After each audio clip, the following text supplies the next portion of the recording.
Heating and air conditioning tip when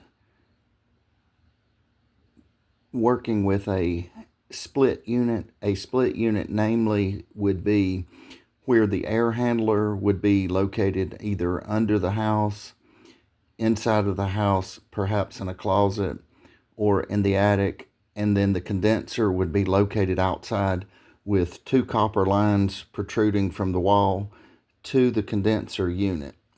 So if one puts their gauges, connects their gauges up to the system or whatnot, then one may wonder if everything is done.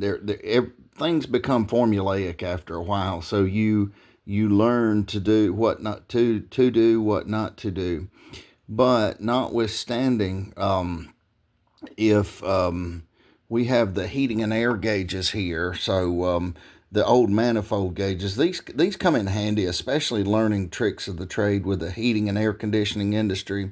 The blue being the suction side, the red being the I guess would be called the liquid side.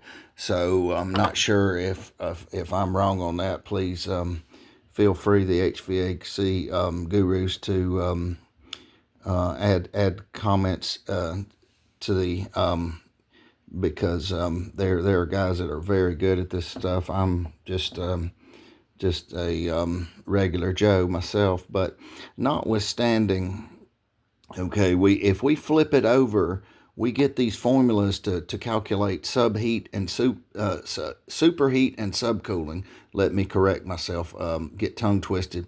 Superheat and subcooling. So when does one calculate superheat? When does one calculate subcooling? The theory is here, if there's a piston system, if there's a piston in the system, then one may calculate it with superheat. Superheat would be done on the blue side, perhaps. Okay, if there's a TXV, which means a fancy acronym for thermostatic expansion valve. So, and if we take TXV, thermostatic, that would indicate temperature, I think, expansion valve, and then it would expand, and this would meter the refrigerant through the system. Basically, this is just a small little gadget, a piston with a small hole, but there are different sizes. So if you get your unit, you need to make sure that whatever your unit calls for, the piston's there. Sometimes they're already in there. Sometimes they put them in a separate bag and attach them to the unit, but you would have to determine that. I'm not at liberty to convey that. However, one little trick I use here, and I've come across, we have the formulas here, but just if we have a piston system, just write, I have simply just written the word piston here on this side. So this would be the superheat side.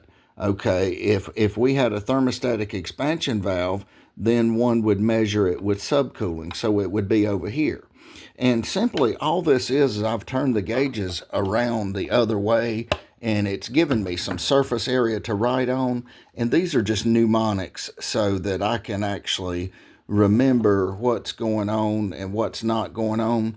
And these are just memory tools. So I'm not sure if you want to pay any attention to this, but this is just the way certain people like myself may consider using this as a memory tool. So, but anyway, if we were calculating, going to need, if it was a piston system, we were going to need to calculate superheat. Simply, I've written piston system here so I don't forget it.